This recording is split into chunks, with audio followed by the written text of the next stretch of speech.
Assalamu alaikum jama'a masu sauraron wannan tasha tamu mai suna SD Arewa TV, wadda ke kawo muku labarai daban-daban domin nishaɗantar da ku. Amma mai sauraro kar ka manta ka danna mana alamar subscribe da ƙararrawar sanarwa, ta haka ne duk lokacin da muka ɗora labarai za ku sani. A yau ne aka yi jana'izar mutum 19 da 'yan bindiga daɗi suka kashe a birnin Gwari da ke jihar Kaduna ranar Asabar. Maharan sun kai hari ne a tashar Kaɗanya, yankin Kutemeshi na ƙaramar hukumar birnin Gwari.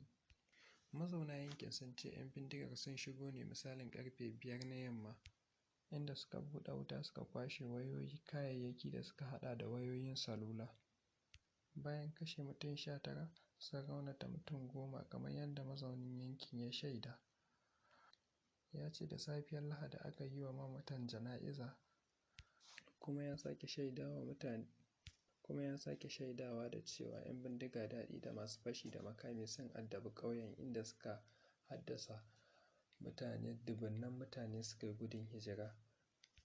Ta dalilin sun tarwatsa ƙauyen kuma sun ƙona musu gidaje, ya kasance ba su da wani wajen zama. Assalamu alaikum jama'a masu sauraron wannan tasha tamu mai suna SD Arewa TV, wadda ke kawo muku labarai daban-daban